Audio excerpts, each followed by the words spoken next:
I think there's a lot of terror around the feminine. There's terror around our sexuality. We've been taught to feel so much shame around our bodies, around our sex, around our desires.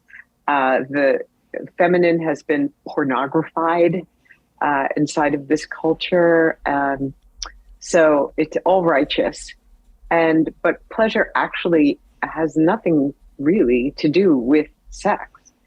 It's choosing to pay attention to what brings you joy, what lights you up, what thrills you. It could be as simple as watching a sunset.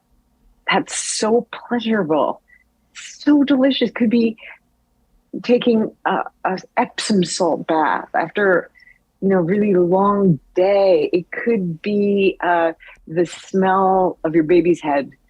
It could be like a rocking orgasm or like the crazy sex you just had with your lover as well. It's any time that you turn on your neurotransmitters, including beta endorphin, prolactin, serotonin, and your body floods with all of these beautiful pleasure hormones that kind of bathe your cells in this delicious bath of ecstasy. And as opposed to where we normally are, which is we flood our bodies with cortisol, which is the stress hormone. And we usually, especially if we're working, we have kids, we have families to take care of, it's really difficult to accomplish all the things that are ours to do, even in a day. So women are more stressed, exhausted, overworked than ever, meaning more flooded with cortisol, which is why it's so important to choose pleasure and to insert the discipline of pleasure in your life as frequently as you can, simply for your health.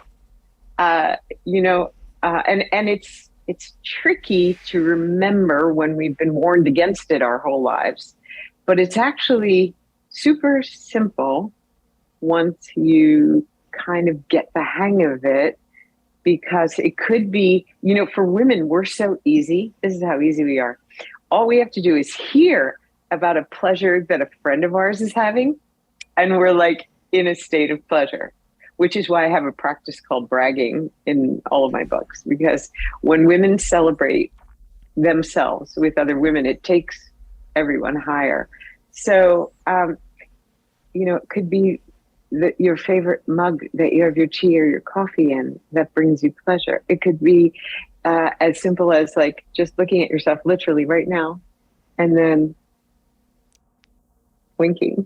just winking at yourself. It turns you on. It's just flooding your body with the tiniest little drop of turn on, which is so supportive of our health, our immune systems, etc. So pleasure is scary, but it's very worthwhile.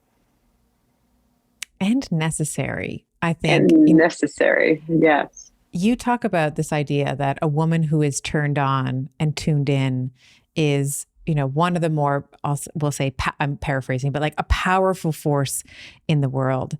And I think that, to your point, you were saying, women are bogged, we're also not in community the way that we always sort of have been, where children have been raised communally, where mom can take a break, aunt can take over, grandma can do something. Yeah. So we're really isolated and we take on a lot, and we're told that we should do more and that we should have this sort of, we'll say, Stepford wife type of like, everything's perfect. You ask someone how they are and they're like, everything's great. And like, meanwhile, their life is sort of unfurling like a ball of yarn behind them.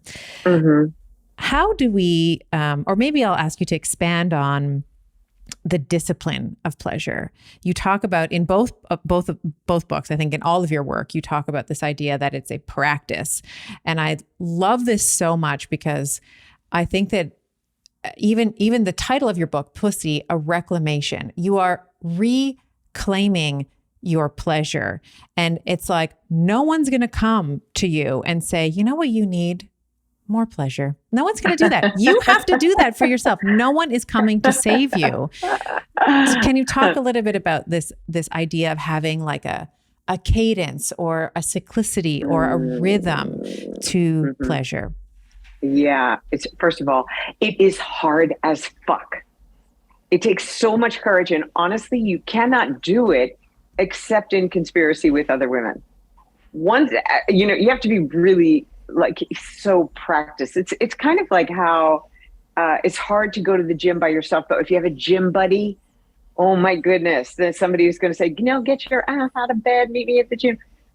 And the reason for pleasure, like what's the big why? Why is it important? Well, every woman is gifted with 8,000 nerve endings dedicated to pleasure. That's our clitoris. There's no function for the clitoris except pleasure. That is it.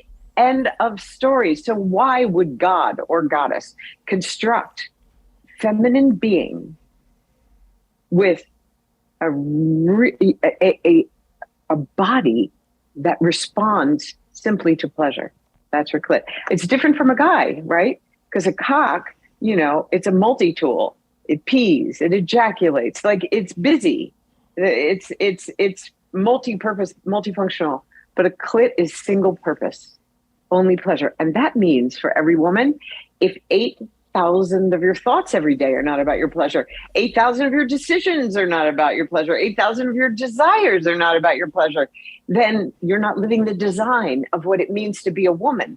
And that is why you are stressed as fuck. And that is why when we don't live the fullness of who we are, we start to get numb and kind of contract rather than expand. And there's no woman on this planet that wants to spend her life contracting. We all want everything we want and then some. We want to live our fullness, the fullness of our joy, the fullness of our grief. And your pleasure is the portal for that. It doesn't even mean that things have to be fun all the time, because as well as I do, like a really good cry. Like if so there's cathartic. Oh God, it's the best. Like I live for that. So, among other things. So how do you practice the discipline of pleasure? So how it becomes like something that requires, it's not difficult in terms of like, you have to, go to a dance class and then a meditation practice, and then you have to self-pleasure. It doesn't take hours. But what it takes is a willingness to discover, a willingness to be a pleasure researcher with your life, so that you're always looking at, what if I stopped for 5 minutes and I just read? I just took a break and I just read for 5 minutes. Would that add pleasure to my day? What if I had my lover come over like I did this morning at 10:30 before my day started, so that I could have a delicious hot encounter before my meetings and all the responsibilities of my day? What if I chose some beautiful, because it's summer now, what if I bought at the farm stand fresh peaches, which are just coming into season, and those beautiful tomatoes that happen only in the summer, and I made myself a magnificent salad for lunch today. Like, that's attuning to your pleasure. For me, it's always dancing. Pleasure always involves dancing. I cannot move through a day without having a dance break, without dancing a lot. 30 seconds of dancing, it will instantly turn you on to the magnificent creature that you actually are and reconnect you to yourself, because that's what pleasure does. It reinstates our divinity. We know who we are. And from the experience of pleasure, you can solve all of life's problems. And the difficulty is, we've been taught to address the problems or the challenges when we are in a state of discomfort, pain, anger, unhappiness. And you will never get to pleasure if you address problems when you're not in a place of pleasure. But when you address problems in a place of pleasure, bam, the solution is right there. And we are so addicted to jumping inside problems and trying to solve them by making the problem even greater that it's a hard habit to break. But once you break it, woo, life gets so sweet. Because then you won't deal with the fight that you're having with your husband or your boyfriend or your kids until you're in a place of pleasure. And then the solution is easy. I think that is so profound. And I think if anyone listening, and I'm including myself in this category, can improve their ability to receive pleasure, I think what happens, like to be a recipient, to say, I'm just going to lie back and I'm going to, maybe literally, maybe not. And I'm going to let that feeling of having, so you were saying, the peaches, for me, my little thing of pleasure is I have these beautiful Vera Wang cups every morning. I go outside, I have a little espresso. I listen to the little birdies. I look at my garden that I was working on. Like that is it's my little happy time. It's not long. It's how long it takes you to finish an espresso, 5 minutes maybe, but it starts my day. I get some sunshine. I'm happy. And I think that you, when you keep these appointments with yourself, when you said, will I read for 5 minutes? Will I have my lover over?